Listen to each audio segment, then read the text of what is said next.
Hello friends, my name is Ananya Pandit and today I am going to let you know about my today's topic, income from house property. As you all know that we are having 5 heads of income. Apart from 4 heads, it is one of them income from house property. अब जैसे कि आप सब जानते होंगे कि पहला head जो हमने पढ़ा है वो पढ़ा है सैलरी से इनकम जो हमें मिलता है, इनकम फ्रॉम सैलरी। सेकंड हम लोग पढ़ेंगे इनकम फ्रॉम हाउस प्रॉपर्टी। तो क्या कोई भी ऐसी गेजिंग है आप लोगों की कि इनकम फ्रॉम हाउस प्रॉपर्टी किस किस क्राइटेरिया को फॉलो कर सकता है, कि कैसे हम लोग हाउस प्रॉपर्टी से इनकम कमा सकते हैं?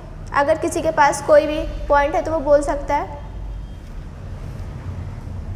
ठीक है, मैं बताती हूँ इसमें कैसे हम लोग कमाते हैं हाउस प्रॉपर्टी से। सपोज़ कि आपका कोई हाउस है और आपने उसको रेंट पे चढ़ा दिया है, ठीक है। हाँ, तो वो जो इनकम आएगी हम उसको इस हेड के अंडर कैलकुलेट करते हैं, ठीक है। अब ये जैसे कि आपको सामने दिख रहा है एक हाउस बना हुआ है और लिखा है इनकम फ्रॉम हाउस प्रॉपर्टी। तो मान लेते हैं कि इस हाउस पे हमने रेंट पे दिया है किसी को और उससे हमें मंथली कुछ ना कुछ इनकम मिलती है, तो उस इनकम को हम लोग इसके अंदर कंसिडर करेंगे, ठीक है। नेक्स्ट स्लाइड पे चलते हैं। हाँ, जैसे कि सैलरी हेड में भी हम लोगों ने कई कंडीशन पढ़े थे, तो उस तरह से इस हेड के भी कई कंडीशंस होते हैं। Just like first condition is house property is equal to building plus land aperture live that. इसमें क्या कंडीशन होता है कि जो आपका इनकम होता है हाउस प्रॉपर्टी से, in that income including that income should contain that जो आपका बिल्डिंग है उसमें कोई प्रोफेशन या बिजनेस आप ना कर रहे हो, ठीक है। पहला पॉइंट ये हो गया, जो इजी पॉइंट है पहले उसको लेके चलते हैं कि आप उसमें कोई बिजनेस या प्रोफेशन ना कर रहे हो, उसको सिर्फ अलोनली सिर्फ आप रेंट के लिए ही दें, तब वो आपके हाउस प्रॉपर्टी के अंडर इनकम को हम लोग कैलकुलेट करेंगे। इवन इफ अगर आप उसको किसी बिजनेस या प्रोफेशन के लिए यूज़ करते हैं तो वो दूसरे हेड में चला जाता है। सेकेंड, कि जो आपका बिल्डिंग है वो अंडर कंस्ट्रक्शन नहीं रहना चाहिए, मतलब वैकेंट लैंड नहीं रहना चाहिए। अगर वैकेंट लैंड से आपको कोई इनकम मिल रही है तो वो that will be considered in other source, ठीक है। एंड थर्ड जो इसका पॉइंट होता है वो ये होता है कि उस जो आपका हाउस है, जो आपकी प्रॉपर्टी है, उसके ओनर आप खुद होने चाहिए, मतलब असीसी जो है वो उस हाउस का ओनर होना चाहिए। अब असीसी क्या होता है? असीसी वो होता है जो टैक्स पे करता है। असीसी आप कह सकते हो या फिर टैक्स पेयर कह सकते हो। तो जो भी इस इनकम के तहत, इस इनकम के अंडर में टैक्स पे कर रहा है, वही उस हाउस प्रॉपर्टी का भी ओनर होना चाहिए, ठीक है। ये 3 पॉइंट्स क्लियर है, ठीक है। इसमें क्या है, वही सारी चीज़ें एक बार हम पढ़ देते हैं। पहला है the property must be building और land appurtenant attach to a building, hence income from vacant land is not covered. यहाँ पे देखिए पूरा साफ साफ लिखा है कि कोई भी इनकम वैकेंट लैंड से जो हम कमा रहे हैं वो इसके अंडर नहीं आती है फ्रॉम हाउस प्रॉपर्टी। हाँ, it is covered from the other source. Property should not be used by Assisi for the purpose of business और प्रोफेशन, जो कि मैंने बताया कि उस जो भी आप प्रॉपर्टी लिए, जो भी हाउस लिए, उसमें आप किसी भी प्रोफेशन को या बिजनेस को कंटिन्यू नहीं कर सकते, या फिर इवन इफ आप उसको स्टार्ट भी नहीं कर सकते हैं, नहीं तो वो बिजनेस और प्रोफेशन के हेड में चली जाती है उसकी इनकम। थर्ड है the assessee should be the owner of the property. हाँ, even deemed ownership also covered. अब डीम्ड ओनरशिप क्या होता है? डीम्ड का मतलब होता है माना गया। इसके भी कंडीशंस हैं जो हम लोग फर्दर स्लाइड्स में स्टडी करेंगे। उसका क्या होता है कि डीम्ड ओनरशिप लाइक, चलिए एग्जाम्पल से ही देखते हैं, एग्जाम्पल है स्लाइड में। हाँ, डीम्ड ओनरशिप का मतलब क्या होता है? कोई भी ऐसा पर्सन, कोई भी पीपल्स जो कि किसी भी प्रॉपर्टी का लीगली ओनर तो नहीं है, बट हाँ हम उसको डीम्ड ओनरशिप के अंडर कंसिडर कर सकते हैं। जैसे मान लेते हैं पहला जो है ट्रांसफ़र टू स्पाउस। बहुत से ऐसे लोग होते हैं जो अपनी प्रॉपर्टी को, या फिर मान लेते हैं 2-3 प्रॉपर्टी है तो किसी एक प्रॉपर्टी को अपने स्पाउस के नाम पे ट्रांसफ़र कर देते हैं। तो जो ट्रांसफ़र कर रहे हैं हम उन्हें डीम्ड ओनर ही मानेंगे उस हाउस का। इट मीन्स कि अगर जो मतलब पे कर रहे हैं, जो टैक्स पेयर हैं, वो उस हाउस प्रॉपर्टी के डीम्ड ओनर भी कंसिडर हो सकते हैं, ठीक।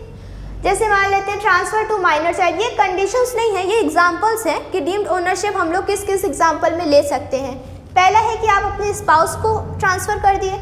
दूसरा है transfer to minor child. If a person transfers property to a minor child for inadequate consideration, then it is taxable in the hands of transferor. Transferor means जो transfer कर रहा है, जो हमारा वो होगा टैक्सेबल हैंड, मतलब जिस हाथ से टैक्स जाएगा, जो टैक्स पे करेगा, टैक्स पेयर जो होगा वो ट्रांसफरर होगा, मतलब जो ट्रांसफ़र कर रहा है वही इसमें टैक्स भी पे करेगा। तो डीम्ड ओनरशिप का कॉन्सेप्ट आई थिंक क्लियर होगा। ये ज़्यादा वो नहीं है, डिफ़िकल्ट नहीं है, ये सिर्फ इजी सा एक कॉन्सेप्ट है कि डीम्ड ओनरशिप उसी को कहते हैं जी। हम जैसे मान लेते कोई लीगल ओनर नहीं है, हम उसे मान लिए हैं कि हाँ वो ओनर है, इसलिए हम उसको डीम्ड ओनरशिप कहते हैं। हाँ, कुछ यहाँ पे एक्सेप्शन केस है, ये पढ़ना ज़रूरी है। However, if property is transferred to minor married daughter, then income is not taxable in the hands of the transferor. जब अगर किसी ने अपनी प्रॉपर्टी को किसी मैरिड डॉटर को ट्रांसफ़र कर दी है, तब वो टोटली ट्रांसफ़र हो गई है, और जो ट्रांसफरर होगा मतलब जो ट्रांसफ़र किया होगा उसको फिर डीम्ड ओनरशिप की वो स्टेज नहीं मिलेगी, उसको वो पोस्ट नहीं मिलेगी, बिकॉज अब वो एक मैरिड डॉटर के हाथ में गई है। ठीक है, ये कॉन्सेप्ट क्लियर है? नहीं तो एक और एग्जांपल है।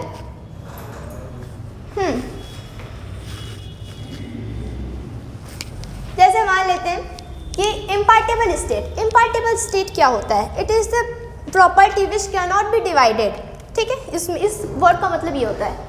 इस केस में क्या होता है कि जो भी उस पूरे प्रॉपर्टी का ओन अपना दिखा सकता है। जैसे कि एक एग्जांपल ले लेते हैं कि दो भाई हैं।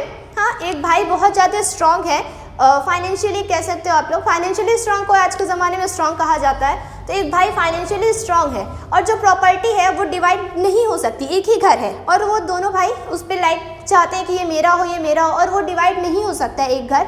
तो जो स्ट्रॉन्ग भाई है, फाइनेंशियली स्ट्रॉन्ग जो भाई है, वो उस पर कब्जा जमा के रखा है। तो ये हो सकता है, हम लोग ये कह सकते हैं कि उस प्रॉपर्टी का जो डीम्ड ओनर है वो दैट स्ट्रॉन्गेस्ट भाई will be the deemed owner. ये वाला स्टेप क्लियर है? मतलब ये वाला जो कॉन्सेप्ट है ये क्लियर है? ठीक है। जो दूसरा है member of housing cooperative society. इसमें क्या होता है कि जैसे हाउसिंग कोऑपरेटिव सोसाइटी में अलॉटमेंट मिलता है बहुत लोगों को। ठीक है, तो हम जिसके नाम पे अलॉट करते हैं उन्हीं को हम उस हाउस का, उस प्रॉपर्टी का डीम्ड ओनर मानते हैं। डीम्ड ओनर मानते हैं, I am saying again and again, क्योंकि डीम्ड का मतलब ही होता है माना गया ओनर। ठीक, ये है person holding power of attorney. अब पावर ऑफ अटॉर्नी में बहुत बच्चे कंफ्यूज होते हैं कि इसका एग्जैक्टली मतलब क्या होता है। पावर ऑफ अटॉर्नी का जो इटसेल्फ मीनिंग है, सिर्फ इटसेल्फ इसकी जो मीनिंग है वो ये होती है कि किसी के भी हाथ में पूरा अपना रिप्रेजेंटेटिव सौंपना। ये आप लोग ध्यान रखिएगा, किसी भी बिजनेस का, किसी भी प्रोफेशन का रिप्रेजेंटेटिव अलग होता है, लीगल ओनर अलग होता है। किसी के भी हाथ में अगर आप रिप्रेजेंटेटिव सौंपते हैं तो हम उसको पावर अटॉर्नी कहते हैं कि वो जो पावर है वो उसके हाथ में है।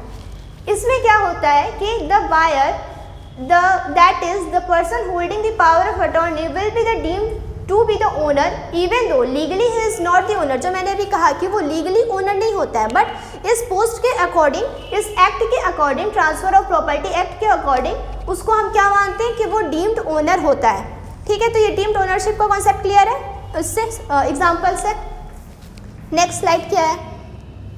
हाँ, एक और पेज क्या था ये, इसमें क्या दिया है कि lease agreement. Lease agreement if greater than 12 years which is not taxable. अगर केस में, अगर लीज एग्रीमेंट का कोई केस है और आपने लीज पे लिया है 12 साल से ज़्यादा के लिए, तो आपको डीम्ड ओनरशिप माना जाएगा। ठीक, इसमें भी एक एक्सेप्शन होता है कि अगर लीज एग्रीमेंट रिनोवेट हो गया है और अगर मान लीजिए रिनोवेट हो गया या फिर रिन्यूएबल है on the month two month basis for a period not exceeding 1 year. अब जैसे ये तो कॉमन सी बात होगी, अगर आप 1 साल या 1 साल के अंदर के लिए किसी चीज़ को लीज पे ले रहे हैं तो फिर आपको उसका डीम्ड ओनरशिप नहीं दिया जाएगा, आपको डीम्ड ओनर नहीं माना जाएगा। जो उसका पर्टिकुलर लीगल ओनर होगा उसी को माना जाएगा। ठीक है, तो ये था वो डीम्ड ओनरशिप का पूरा कॉन्सेप्ट। आई होप आप लोग को ये समझ में आया होगा। Thank you.